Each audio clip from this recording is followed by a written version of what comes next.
one is not metal anymore. It's getting almost liquidy in my hand. Whoa!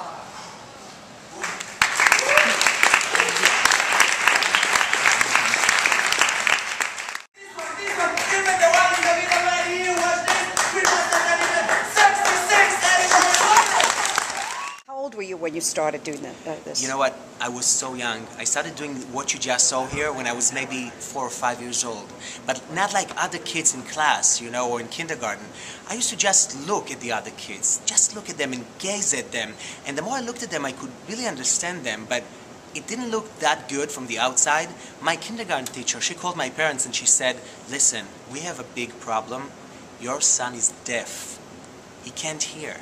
Because she was talking to me and I was so busy just gazing at other kids that I couldn't hear what she was saying. I didn't care. And she thought I was deaf.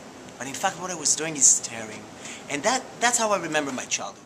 Were you ever into magic? I love magic because when I was a little kid and I couldn't explain to people what I'm doing, so I just called it magic and I was doing magic tricks.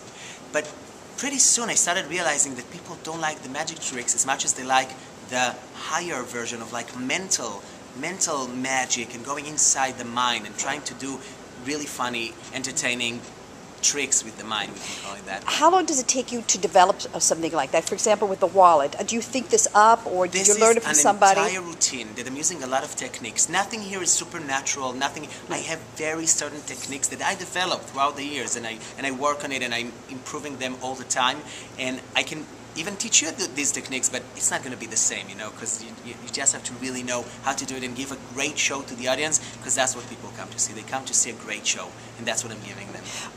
In the United States, your followers are mostly Israelis, or are you getting more American? Not at all. I did a big TV show in Israel, so in Israel I'm pretty much known, because people remember me from that. It was a reality TV show that was looking for like the greatest mentalist of all times.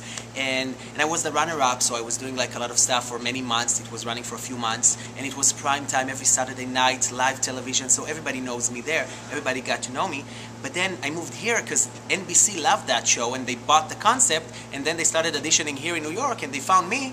They didn't know I did that TV show over there. It was really funny. You know, that's the way it was. I came here, I did that TV show on NBC. It was called Phenomenon, and that was a phenomenon show. Now, are you living here now? Now I actually travel all the time. Listen to this. I go to Israel, to India, to Israel, to New York, to Israel, to India, to Israel, to the States. That's how I do, because I have so many shows in Asia. It's amazing. You do it in English? Yeah, English, totally English. It's an entire new, you know, like industry that was opened up for me over there, like all these companies in India and Asia. I did shows in China and Hong Kong and Singapore, all these like countries over there. It's amazing.